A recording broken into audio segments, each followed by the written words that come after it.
Welcome, welcome to the other Carolina. Thank you very much. It's always good to come back home to my sister state, so it's great to be here. Well, thank you. And I wanted to thank you for your personal thoughts and the passion you have for our country. As a foreign-born national and coming to the United States, not speaking a word of English, I share your memories of your early childhood, and I thank you for sharing it, especially with the students. When people are different than us, that does not mean that they are evil. Well, we have a very aggressive task. The students have provided questions for us, and I was hoping that you would be able to answer them as briefly and completely as you can. The first one is from Taylor Jones, who is a junior from Minneapolis, Minnesota.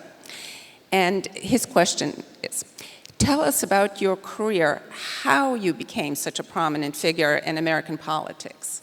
Specifically, did you have an overall goal in the beginning for your career, or something that you really hoped to accomplish?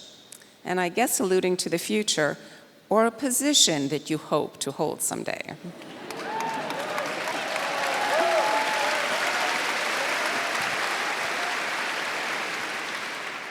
Well, as you heard, I was born in Bamberg, South Carolina, a rural, small southern town. We were the only Indian family. We weren't white enough to be white, we weren't black enough to be black. People didn't know who we were, what we were, or why we were there. But having said that, I remember coming home from school after being teased, and I would complain to my mom, and my mom would always say, your job is not to show people how you're different. Your job is to show them how you're similar. And that lesson I learned in the playground has literally played out throughout my life. I've used it in the corporate world, I've used it as governor, I've used it as ambassador, because when you are faced with a challenge, if you first discuss what you have in common, and then get to the challenge, everyone lets their guard down, and you can have a real discussion. I started doing the books for my family's business when I was 13. It wasn't until I got to Clemson that I realized that wasn't normal. Now I know that was totally child labor, and I tell my parents that. But I learned the value of $1. And when times were tough, we hunkered down, we got creative, and we stretched. And when times were good, we didn't celebrate because we knew the tough times were going to happen again. And I developed a love of numbers, went on, got a degree from Clemson in accounting, went on to the corporate world and worked there. And then I came home to the family business. And I happened to be telling my mom, I can't believe that how hard it is to make $1 and how easy it is for government to take it.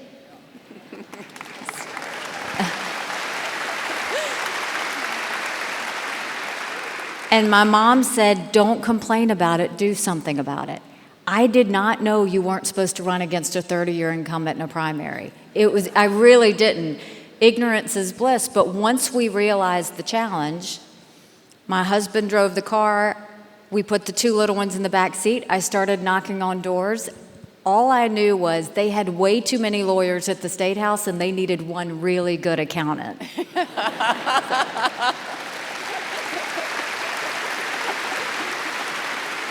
And slash the budget. Well, our next question is from Anna DeBrow. She is a junior from Falls Church, Virginia. And she asks, how are the roles of college students and future leaders impacted by the growing globalization that we have and increased connections to the world outside of the United States? It's an interesting question because I think it's changed a lot since I was in college. And the truth is, globalization can be an opportunity or a challenge. And at the same time, it is what you make it. But you really should take advantage of how to find those opportunities. We see it in technology. We see it in the way that we can communicate with students overseas. We see it in the way we can work towards peace.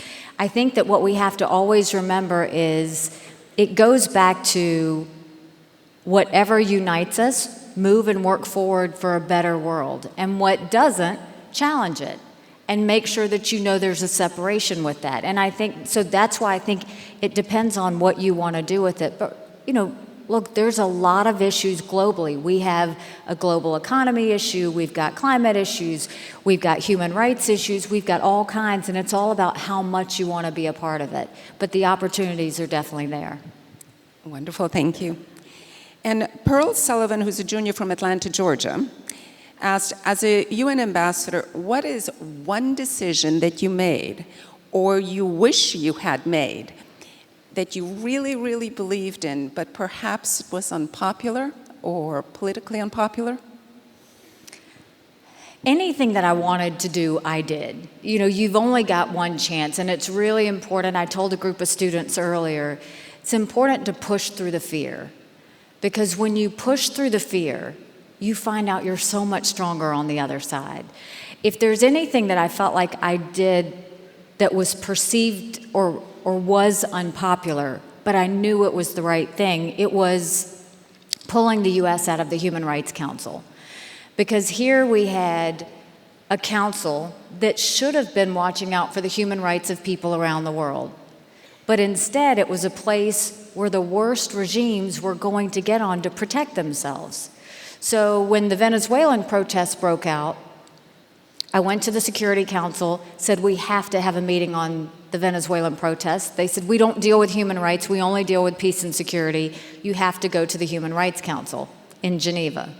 I went to Geneva to have a meeting and talk about the protests in Venezuela, and they wouldn't let me do it because Venezuela sits on the council, along with Saudi Arabia and Cuba and China.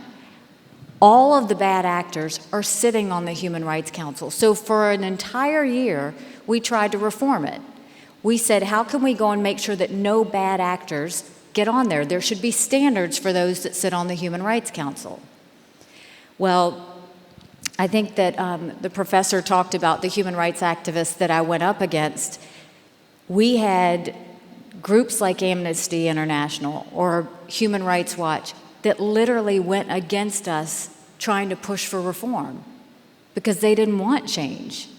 But at the end of the day, our European colleagues, they said, you have to stay in the Human Rights Council because you're the last great hope.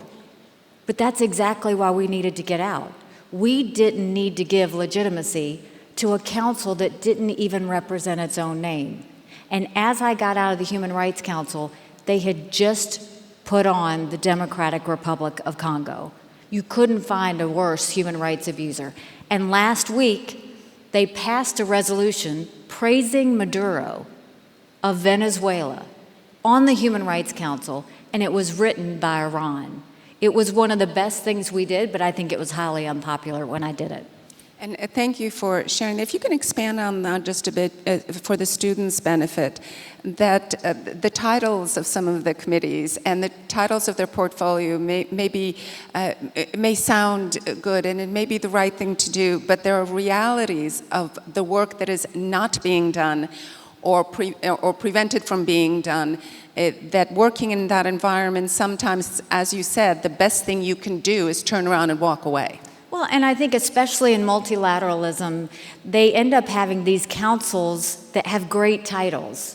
But it's not the name of a council, it's what work they do. And if they don't do the right work, so the Human Rights Council, when you say, oh, the U.S. got out of the Human Rights Council, they must not be for human rights. It was the total opposite. We're very much for human rights. We're always going to be loud about it. But we don't need to sit on a council with a bunch of abusers to prove that. And so I think that's, if there's anything you read on Twitter or anything you see, dig a little deeper. Because if something sounds harsh, find out why. And if there's anything I can teach you, always ask why or how. Because anything that's just out there in one sentence, there is so much more to it. And we have to put the time and effort into figuring that out. Thank you. We have now a question.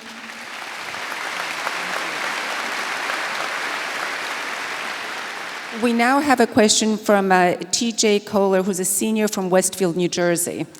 And this is where geography is important. The question is, you said your time in the UN showed you how difficult it is to work with Russia, a nation you said doesn't respect sovereignty. What do you think this administration and future administrations need to do to counter Russia's aggression? I think, first of all, understand that Russia will never be our friend, ever be our friend.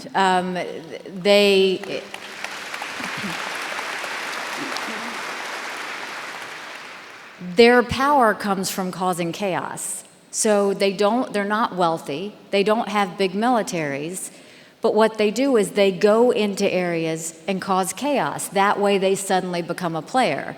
The other thing is, you can see, just like they meddled in the American elections, they also meddled in European elections and others, but the way they did it is what you should be careful of, because they basically went in through social media, set up rallies primarily based on dividing the country on race or religion, established the rallies, people showed up at the rallies, and the Russians organized it. No one knew that. That's the new world we live in. And so, the one thing that Russia doesn't want, they don't want us to have a strong military, they don't want us to be strong on energy. The things that America has done so far, we have built up our military, which upsets them. We continue to grow our energy industry, which is weakening them. We have sent arms to Ukraine, which is their adversary. We have expelled multiple diplomats when they did the poisoning of the family in the United Kingdom. And we put sanctions on them multiple times. And so I think we just have to keep doing that. That doesn't mean we don't talk to them, but it means we keep them at arm's length and we keep a check on them. The funny story is, a couple of years ago, I and the Russian ambassador went out to lunch on Valentine's Day. I mean, there's nothing more comical than that. But we went out to lunch in the name of, they disagreed with almost everything we did. We disagreed with almost everything they did. But I said to them, there has to be something we can agree on. After 2 hours of debating, we agreed on Afghanistan and we agreed on Africa. But you know what? Those were 2 issues I could keep them from causing trouble on. And so you have to keep communication with them, but you never trust them, because they are always out to do no good. There's not a bad actor in the world where Russia's not holding their hand. And we have to remember that.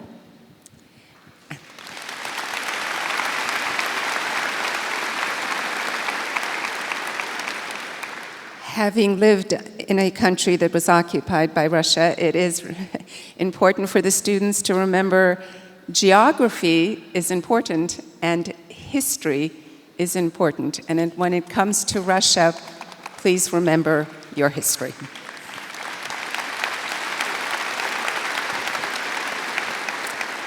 Our next question is from Megan Allen, who's a sophomore from Wilmington, Delaware. And she asked actually an interesting question. She asked, how do you deal with representing positions that you do not personally agree with? It's interesting because, a lot of people asked how I was able to leave the administration unscathed. And the honest answer is, I told the president the truth. I always told him the truth. If I thought he was doing something right, I told him it was great. If I thought he was doing something wrong, I picked up the phone and said, you can't do this. Instead, it would be better if you did this. And his response would be, well, how do you see that playing out? And we would have a discussion on it. We never had a conflict. He always heard me out. Didn't mean I won all the time, but he always heard me out, and we always had a discussion on it. And I did for the president what I wanted my cabinet members to do for me when I was governor, which is serve the people, be creative in the way that you serve, and if you see me going in a wrong direction, tell me. And I think the president appreciated that that's what I did for him. I believe that any cabinet member or any official who works in an administration, your job is to advise, your job is to carry out the job. If you get to a point where you can't do something, you should quit. You should leave. But if you're there to serve an administration, you're there to serve the people, You do it in a way of conversation. You make sure that you have real good debates, and at the end you tell the truth. Life is easier when you tell the truth.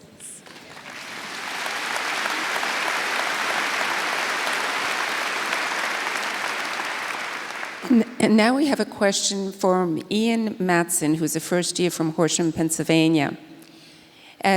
He asked, what did the Trump administration hope to accomplish within the UN? And how do you think those goals differed from the goals of other administrations and then interactions with the UN? So the president was always really the optimist when it came to the United Nations. He would always say, this is an opportunity, this is an opportunity. And the issue with the United Nations really is the concept is good. It's if you put all the countries in one room in the name of peace, you can have conversation and dialogue. And so from that perspective, it sounds good. The problem with the United Nations, and I said this to the Secretary General and I said it to the ambassadors when I left, is the hope and the future of the United Nations is dependent on them. If they are not willing to talk about issues that are uncomfortable to talk about, if they continue to talk about issues that are decades old, they will never be relevant. Instead of talking about issues from 20 years ago, why aren't they talking about the fact that China has 3 million Muslims in a re-education camp? If it were any other country, there would be huge outrage over it. But because China's such a player at the UN, they won't talk about it. Why is it that they wouldn't hear about the Venezuelan protests? You know, why are they not? What's taking so long for them to deal with Iran and that just hit the Saudi tankers? They have to be willing to talk about the issues that are uncomfortable to talk about. If they don't do that, they will never be relevant. And it's a decision for them to make, but it's something that's really important for the progress. When I was there were a few things I wanted to work on. I immediately wanted to work on the budget because the U.S. spent so much at the United Nations, and I wanted us to get a return on our investment. The number one thing was through peacekeeping. There are a lot of peacekeeping missions that the UN does that are supposed to be for good, but what we found was they were bloated. They would send soldiers out, but they wouldn't train them and they wouldn't give them the equipment to do the job properly. So when the terrorists would come in, the soldiers would run the other way. They wouldn't protect the people. And so it's common sense things like that. In the first year, we cut $1.3 billion off of the peacekeeping, but we actually made it more effective in the way that we did it.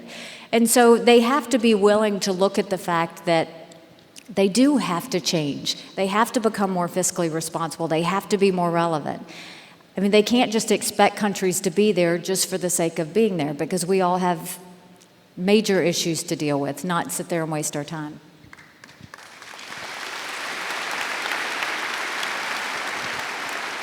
I wanted to thank you for the budget situation because, as most of you know, the UN budget exceeds over $5 billion a year, and the United States is in 20 to 28% of the budget is the United States pays for.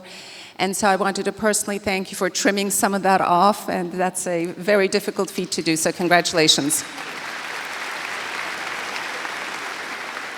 And now we'll switch topics. Jody Rodri, who's a senior from Raleigh, North Carolina, asked a little bit different topic. How do you see the future of cybersecurity and the weaponization of space affecting the national security interest of the United States in the upcoming, really, decades? So it's an important issue. We have to, I mean, when you look at cyber threats, especially, it's a very cheap weapon of war.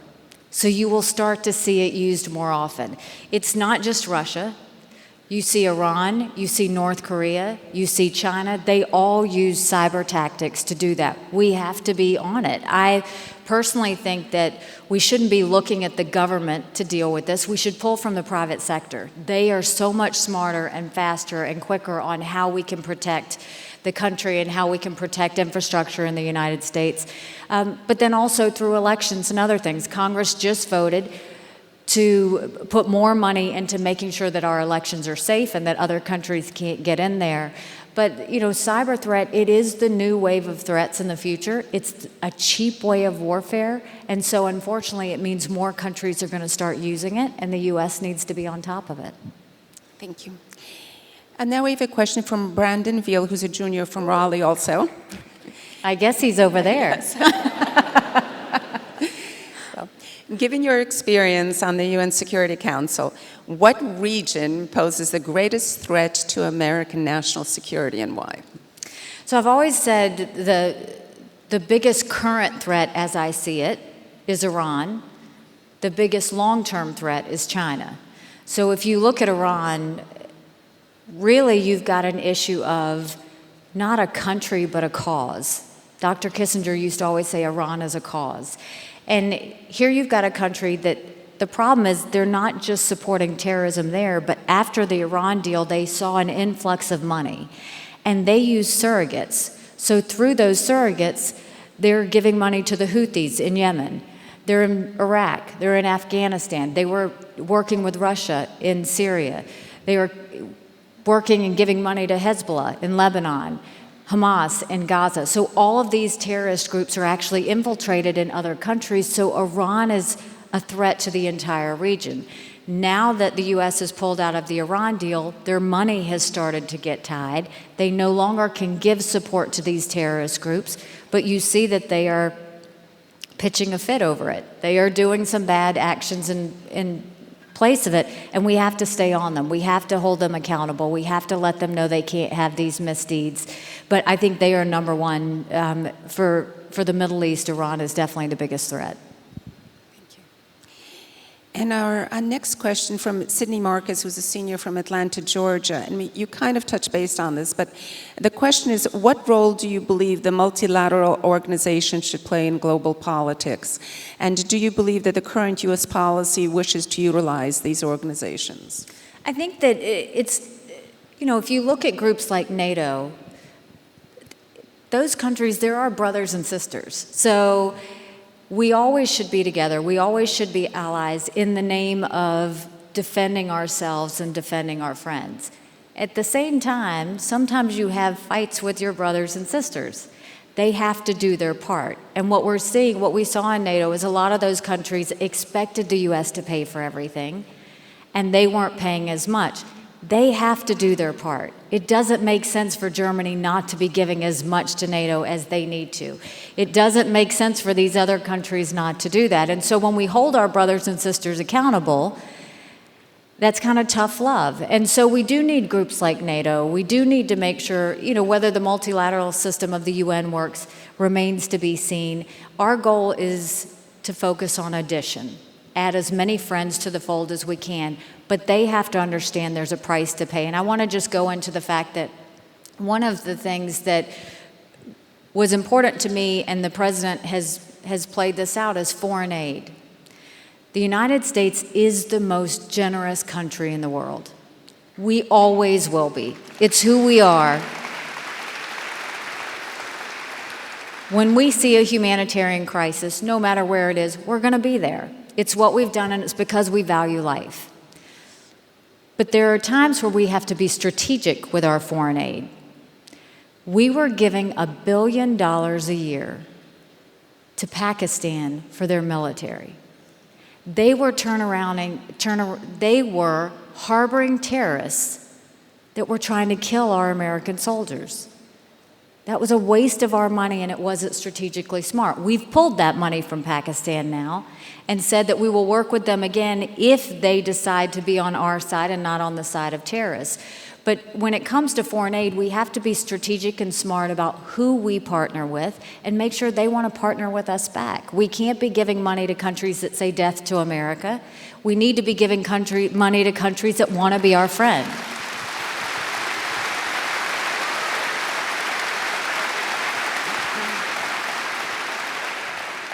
Thank you for that, sharing the common sense. And in closing, the theme of our speaker series this year is a quest for truth and focuses on freedom of expression. At the time of division in our society, what gives you hope for freedom of expression in the United States? And where do you think this will take us?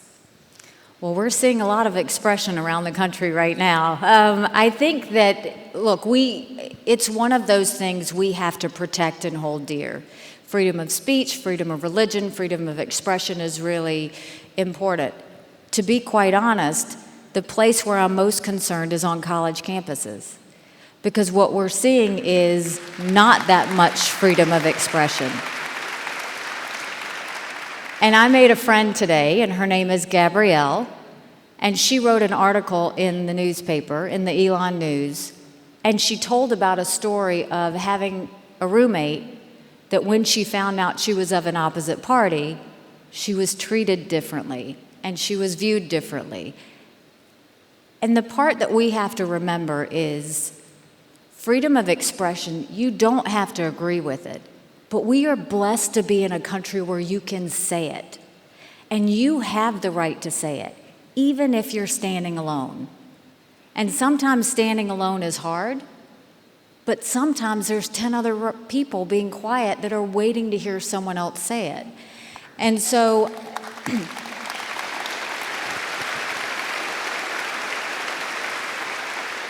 what's important with freedom of expression is don't judge.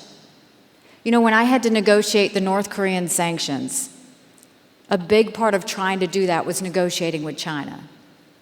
Rather than going to China and saying, you should do this because North Korea is acting out, North Korea is not doing what they're supposed to, and we're going to do this to you if you don't. Instead, I took time to think about what they were scared of.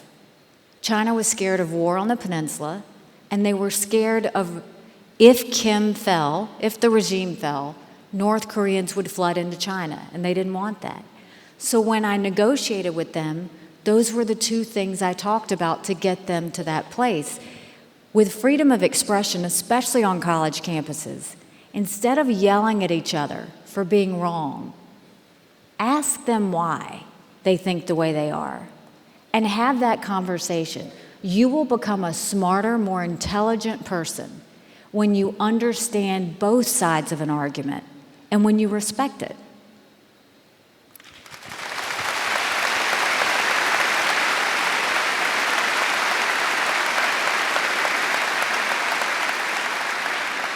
Madam Ambassador, with that, I wanted to, on behalf of Elon University in North Carolina, to thank you very much for sharing your thoughts, your passion, and your vision for the future of our wonderful nation. Thank you very much. And with that, this is the conclusion of the program. So please get home safely. Thank you. God bless you all.